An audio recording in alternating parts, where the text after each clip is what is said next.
Welcome back to How to Be a Better DM, the official podcast of Monsters.Rent. If you are a podcast listener, I'm currently waving at you because I'm recording myself on video to add to our YouTube channel, How to Be a Better DM, which is actually pretty exciting. So, hi!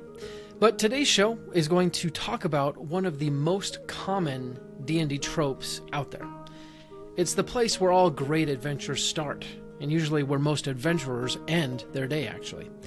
And it's the place that, as I record these shows, I kind of like to imagine myself sitting down at a table at a tavern where you can swap stories and discuss, right? So that's what we're going to talk about today, taverns. Before we get to that, I just want to take a quick moment to say thank you. From the bottom of my heart, thank you. I was chatting with my boss at my day job the other day, and he asked about the podcast and Monsters.Rent, and we got to chatting, and he actually looked us up, How to Be a Better DM, on Spotify and Apple. And because of you, we have over 50 ratings on Spotify and over 15 on Apple Podcasts. And that is just so awesome that just seeing that made my day. I can honestly say it put a smile on my face. So from myself and my co-host Tanner, we want to say thank you. If we didn't have you listening and interacting, this would be much more lonely. So thank you for listening and adventuring with us. A couple weeks ago, I was running the free Halloween one-shot that we host here on the podcast, and spoiler alert, there is a tavern in that one-shot. And if I can be frank with you, during that one-shot, the party went to the tavern, and honestly, I did not feel as if I had fleshed it out as much as I wanted. In my opinion, improv is great, and it's a very important skill to have. It's crucial. But having a plan that goes well is always better than improvisation. And I had to improv. And in my opinion, it wasn't as cool at the one-shot as it should have been. So that got me thinking. Basically, every D&D campaign has taverns in them. They are a mainstay of the hobby. So I decided to do an entire podcast episode just on taverns, specifically on how to use them, how to prepare them, and how to populate them. So today we're going to talk about some tips to make it easy for you to run them in your games. Let's first talk about the importance of taverns.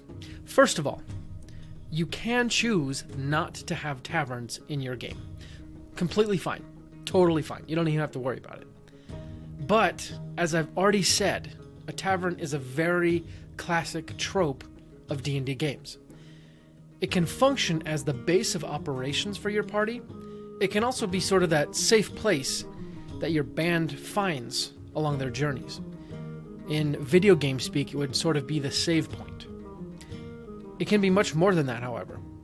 For one thing, it can be a place of great player-to-player role-playing, which, in my humble opinion, is probably the most important role-playing there is, and some of the most fun role-playing for the Dungeon Master to be a part of, or to watch. Combat can be so quick and hectic that sometimes it's nice to metaphorically kick back and have a nice drink with friends. And in fact, isn't that why we play D&D in the first place? Sometimes also you need your bad guys to quote-unquote kick down the door, as Brandon Sanderson and friends say on their podcast, Writing Excuses. What better place to have a bad guy kick down the door than a tavern? I think the most important reason to feature a tavern in your game is because our characters are adventurers. That by definition means that they rarely return home. But people still want to feel a sense of home, or at least sort of a sense of coziness. That's exactly what taverns were created to do. Throughout history, ever since the fall of the Roman Empire, taverns became a place of refuge for people on the road. So, why not sit back and enjoy the feel of a homey tavern with your friends? Obviously, if you want to feature a tavern, then it would be good to know the most basic elements of a tavern.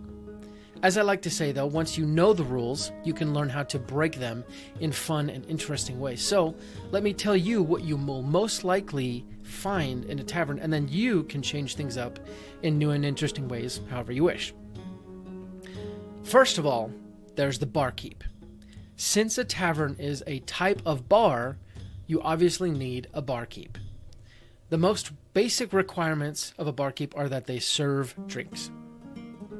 In more common tavern settings, the barkeep is behind the bar. Often they know a lot about the town or the setting, but sometimes they don't.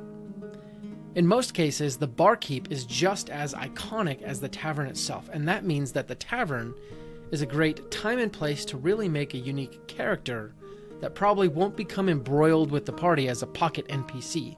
Instead, it can be someone who is fixed, that the party can interact with and enjoy role-playing with, but that they won't sneak away. Next, you have the patrons. While the party may or may not ask about the barkeep, they will most definitely ask about the patrons. That's because the patrons pose possible threats or opportunities and possibly surprises for the party. Here too, you can create characters that will delight and entertain your party. But don't be surprised when the party adopts one of them or tries to kill all of them, because heck, that's what they do. Taverns are food service establishments, and more importantly, drink service establishments. That means you have to have food, or at the very least, drinks. And more importantly, you'll need to know how much the food and drink cost, because that is a very real cost to your players, and it helps with the immersion. If the tavern is big enough, you may need to add in some servers. These are likely waiters or waitresses in the real world, and it's a pretty simple thing to add these in and even make them unique and interesting. Or if you want, they can be boring and forgettable. It's all up to you.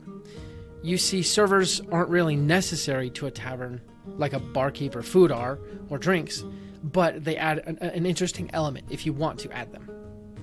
Another interesting yet unnecessary piece to add into your tavern is the bulletin. This is simply a board with various notices pinned on it, and most of the time the notices are for jobs that need doing or things like that. And this can actually function as a very important game element, drawing your players from one plot point to another, or one adventure hook to another.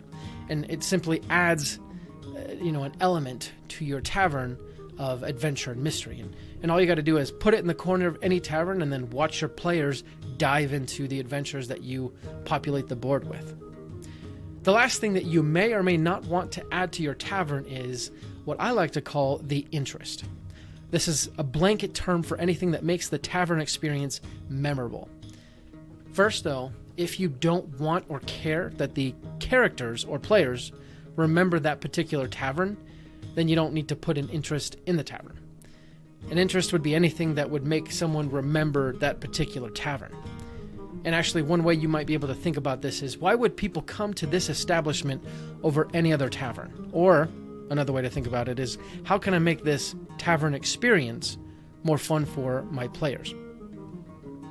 It's similar to how you would find some way to add a quirk to an NPC to try to make them more memorable, like they have a twitch, right? To help you understand what I mean, let's do a couple of examples. In Faerun, in Waterdeep, there is a tavern called the Yawning Portal. And it's a very famous tavern, and there's actually a source book named after it. And the Yawning Portal actually has a well, if I remember right. I might be mistaken, you'll have to correct me. But this well supposedly leads to the Waterdeep underground dungeons and all that jazz. And that's one example of an interest. It's easy to remember, and it makes the tavern somewhat noteworthy or famous for that one particular aspect. Another example comes from the Halloween one-shot that I did a couple weeks ago. I had a tavern in the one-shot called Cagliagri's Cavern. And the tavern is actually inside a sinkhole. See, when you approach the tavern, you see sort of a shack, and then you open it up, and you see stairs that descend into this sinkhole with the tavern and the inn and even a bathhouse built into the ground and the walls of the sinkhole, using the natural spring to sort of fuel the tavern and also fuel the bathhouses and things like that. But that's one example, another example of an interest for a tavern. So now that we've talked about the basic elements of a tavern, let's talk about how to add one into your game. First, we need to think about how often taverns show up and where. I think a good rule of thumb is for every about 25 buildings in a settlement, a small tavern should be present. And for about every 50 buildings in a settlement, a larger tavern should be present, or possibly 2 small taverns. When you start to add taverns to cities, though, you don't really need to do this kind of hard and fast math, because the city's going to be big enough, it's going to have many, many taverns, and at that point, what you really need to do is just sync up a list of like taverns that would probably be most commonly recommended by people, or more prominently found. Maybe they're in more notable locations. And actually, in cities, it would also be a good idea to create sort of a list of terrible taverns or bad taverns, because usually shady dealings of the underbelly of society happen in these bad taverns, the dives. And actually, you can also add taverns as waypoints or stopping points on long roads, solitary buildings. These would almost act as hostels, but there's no reason, you can't add in a tavern there as well. I find that having a tavern in mind when a party enters a town is very important, because more often than not, they're going to seek out an inn or a tavern for room and lodging and probably some drinks. And so having something in mind when you go to a new town kind of saves you a step.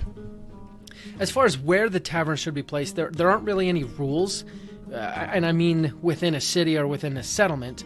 You can have a tavern out in the middle of nowhere. But that said, with towns and cities, it's logical to think that the center of the city will likely be home to older taverns that were there, as the city began, and then the city expanded out and new taverns were added onto the periphery, and so on and so forth. So kind of keep that in mind. But as far as where you can place them, there's no specific rules. Now, let's get to actually building your tavern. For the most part, every tavern is going to need a name. And no matter what, every tavern will need something that it's called by other people. And sometimes those two things are different. For example, if you decide to have a tavern whose owner just decided not to name it, everyone in the town might call it Some Guy's Tavern, right? Which would actually be its de facto name, but not its actual name given by its owner. Naming taverns is quite easy because you can actually do whatever you want. But that said, here are some helpful tips to help you do it even faster. First tip is to focus on the interest. If you've already picked the interest of the tavern, then you can just go off of that. Right? Going back to my 2 examples earlier, both the Yawning Portal and Cagliagri's Cavern draw their names from their interest. Number 2 is do it quick without hesitation. If you're coming up with a tavern on the fly, then your players will sense your hesitation if you hesitate. So, name the tavern, stick with the name, and defend it. Don't let your players bully you into thinking it's a dumb name, even if it is, right? Just come up with something and stand by it and put on your poker face. Number 3, the verb plus noun formula. If you are having trouble making up a tavern name, you can take a cue from the Dungeon Master's Guide and do the verb/adjective plus noun formula that might have gotten started with J.R.R. Tolkien, i.e. the Prancing Pony. With this, you simply pick a noun and then attach an adjective or an active-ing verb to the front of it, and you got a nice tavern name. So let's do some real quick, right? The Red Blade Tavern. There's a adjective, noun, tavern. Maybe something for pirates, right? That could be piratey. Or the Belching Barrel. I could see that being a very dwarvish type of tavern. The Shifting Mercury. That's pretty mysterious. See, it's not very difficult. It's pretty easy once you get the hang of it. Number 4, the noun's noun formula.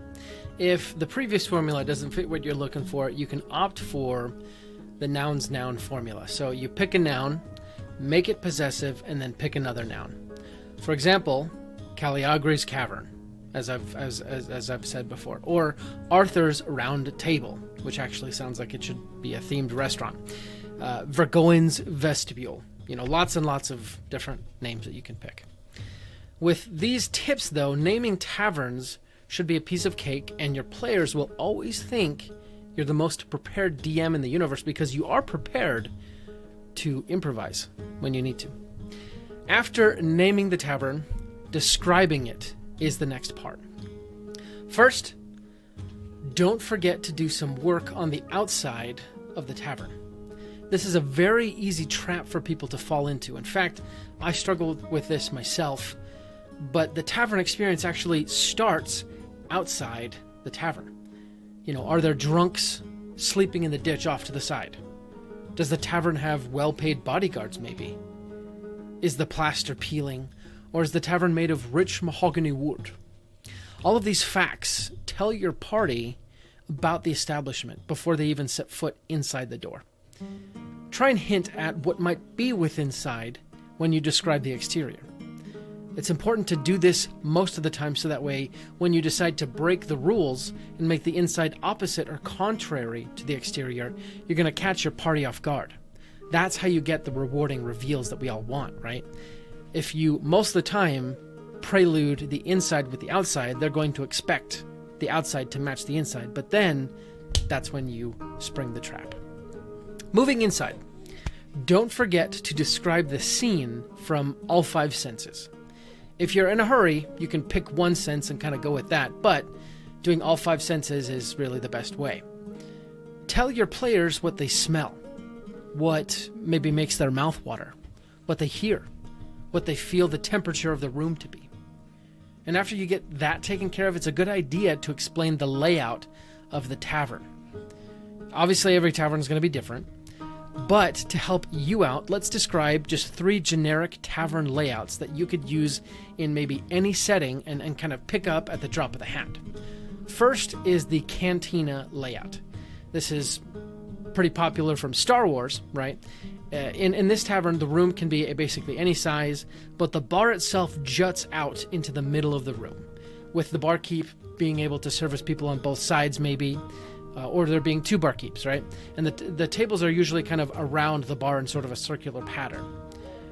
Second, you have the classic bar. In this tavern, one wall is completely dominated by the bar, and the tables are arrayed throughout the room. Lastly, a third layout is the L-shaped bar, where the room itself is L-shaped, with the bar following the shape of the room, and the tables curving around the L-shaped bar. And with those 3 tavern layouts, you can actually describe basically, any quote-unquote tavern that you might come up with for your players, just with these simple shapes, and if you have to make these taverns on the fly. Now, let's talk about the most important part of the tavern, which is role-playing. The first thing you need to know is that you don't need to be ready to roleplay everyone in the tavern. But you do need to be ready to improv roleplay everyone in the tavern. And what I mean by that is you simply need to prepare a few select characters in the tavern, and everything else is gravy. Being a dungeon master is a lot like being a fisherman. You prepare the bait, but the fish decides whether they take it. So, being a good fisherman is knowing how to get the fish to take the bait. So, with this metaphor, you need to prepare what you hope your characters will interact with. Also, sorry if you can hear my kid, he's in the background. I'm on daddy duty right now. But anyways, so what I'm telling you is you need to spend much more time working on things that you actually want to play through, and downgrade or downplay things that you don't really care much about. And I actually make the mistake of doing the opposite all the time, adding in interesting details about peripheral NPCs that I don't care about, and then I get all surprised when the characters interact with that peripheral NPC instead of engaging with the elements of the story that I'm actually trying to put forth. Obviously, that's where improv comes in, but it's always a better experience if your players think you're improvising, but really you're actually just going off of stuff you've prepared. Anyways, I ramble a little bit. So, going back to role-playing, to role-play a tavern well, you have to take the basic parts we've already discussed and just flesh them all out a little bit more. We've talked about creating NPCs so often on the show that I won't go deep into making the barkeep or the servers or the patrons.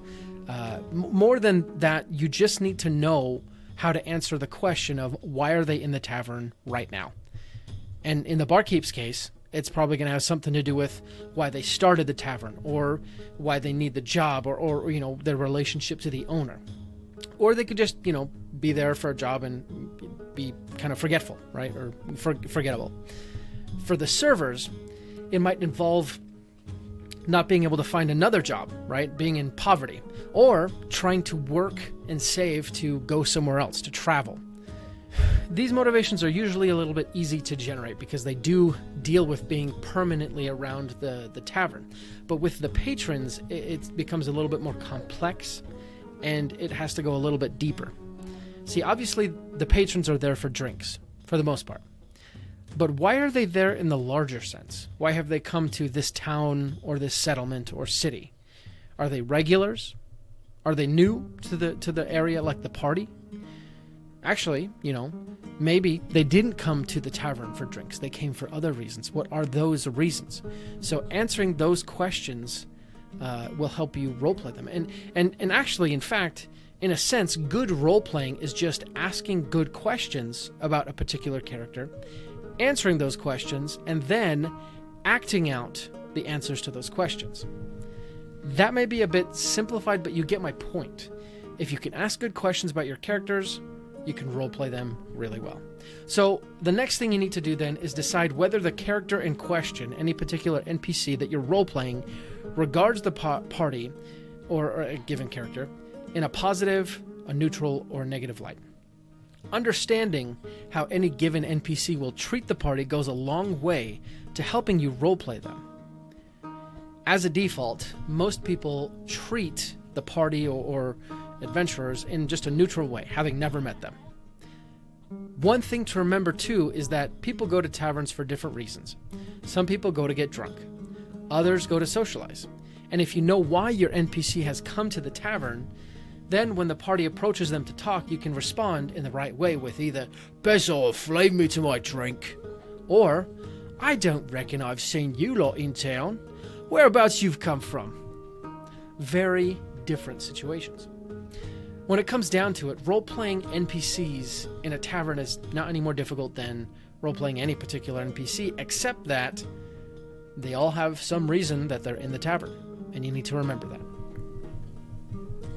To finish up the episode, let's talk about a couple helpful tips to remember to make your party's tavern experience even more sublime. And first tip, always have NPCs in the tavern fleshed out at least just a little bit. As I've said before, anything you put in the scene is likely to be interacted with by your characters. They are going to test the boundaries of the world you've created. So if you put someone somewhere where the players can interact with them, they will. So don't put an NPC in a scene that you don't want to or are severely underprepared to roleplay.